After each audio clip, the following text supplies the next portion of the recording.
મહેસાણાની કડી બેઠક પર પેટા ચૂંટણીનું મતદાન। કડી બેઠક પર સવારે 11 વાગ્યા સુધી 28.15% વધારે મતદાન નોંધાયું છે। કુલ 294 મતદાન મથક પર આ મતદાન કરવામાં આવી રહ્યું છે। ભાજપના રાજેન્દ્ર ચાવડા અને કોંગ્રેસના રમેશ ચાવડા વચ્ચે સીધી ટક્કર જામી છે। 8 ઉમેદવારનું ભાવિ ઈવીએમમાં કેદ થશે। 106 સંવેદનશીલ મથકો પર વિશેષ સુરક્ષા પણ ધ્યાનમાં રાખવામાં આવી રહી છે। દિવ્યાંગ મતદારો માટે વ્હીલચેરની વ્યવસ્થા પણ કરવામાં આવી છે।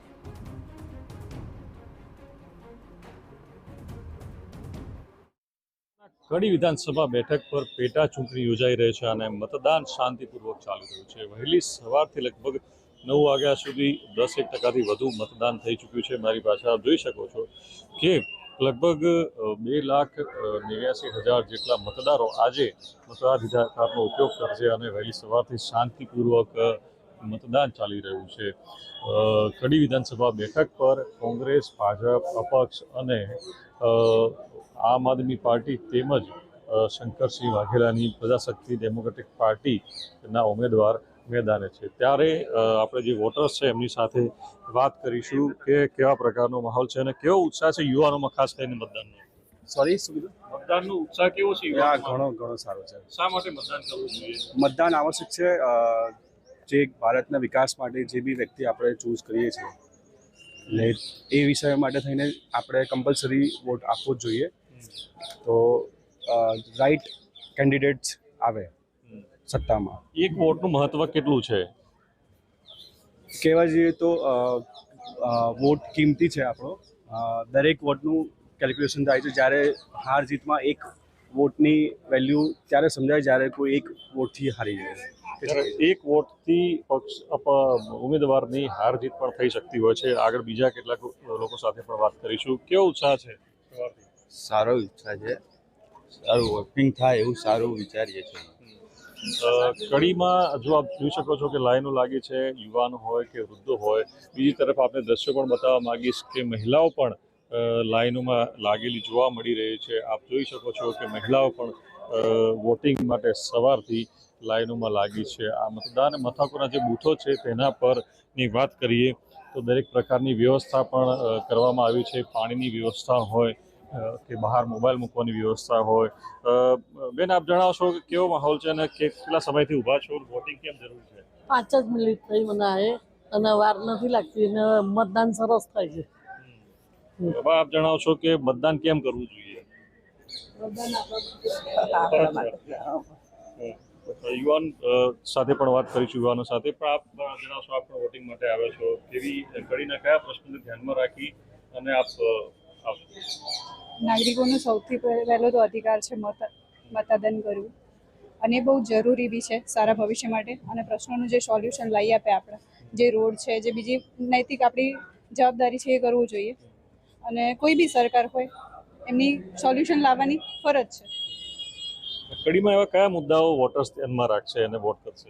જે આડી અવડી જગ્યાએ કચરો એકઠો થાય છે, પાણી ભરાય છે, તે બધા આપણને સારી ફેસિલિટીઝ પ્રોવાઈડ કરે એના માટે કરવું જોઈએ।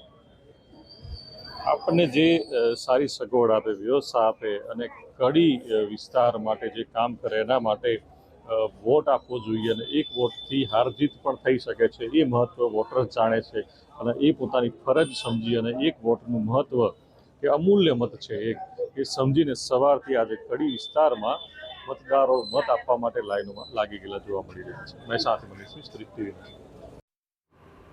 મહેસાણાની કડીમાં પેટા ચૂંટણી માટે મતદાન કરવામાં આવી રહ્યું છે। કોંગ્રેસના ઉમેદવાર રમેશ ચાવડાનો આક્ષેપ છે કુંડાળ ગામે બોગસ એજન્ટ ઘૂસ્યો હોવાનો તેમણે આરોપ લગાવ્યો છે। બોગસ એજન્ટને આઈ કાર્ડ ઇસ્યુ કરી દેવાયું હોવાનું પણ તેમણે કહ્યું છે। મને જોઈને બોગસ એજન્ટ ત્યાંથી ભાગી ગયો હતો। હું ચૂંટણી પંચમાં ફરિયાદ કરીશ તેવું પણ કહ્યું હતું। એજન્ટ વિરલ પટેલ દ્વારા આક્ષેપોને નકારવામાં આવ્યા છે। અહીંયા હું બૂથ ઉપર આવ્યો તો અહીંયા એક એજન્ટ બૂથ ઉપર બેઠેલો હતો। એને પકડ્યો મેં એને પકડ્યો તો અહીંયાથી કોટ કૂદીને ભાગી ગયો। અમે જેવા આવીને બેઠા એવો જ ભાગી ગયો। તો એજન્ટે અહીંયા પ્રિસાઇડિંગ અધિકારી અને એજન્ટ તરીકેનું કાર્ડ ઇસ્યુ કરી દીધું। કાર્ડ હતું એમની પાસે? હા, કાર્ડ પહેરીને બેઠેલો હતો। અહીંયાથી કાર્ડ ઇસ્યુ કર્યું છે એને। શું લાગે છે ક્યાં ફરિયાદ કરશે? હું અત્યારે પ્રાંત અધિકારીમાં આપીશ ને ચૂંટણી પંચમાં એમની વિરોધમાં ફરિયાદ. કેટલી લીડની આશા રાખો છો? હું અહીંયા ઓછામાં ઓછા 10,000 મતની લીડથી અમારા ચેરમેન સાહેબ જીતાડી દેશે.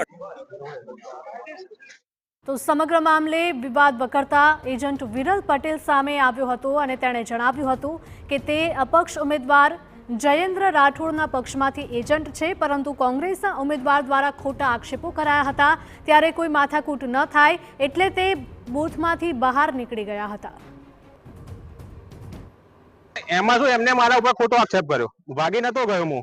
એટલે એમને અંદર બધું ચેક કરવા માંડ્યા ફોર્મ ને કે ભાઈ આ કઈ પાર્ટીમાંથી છે, શું છે એ બધું.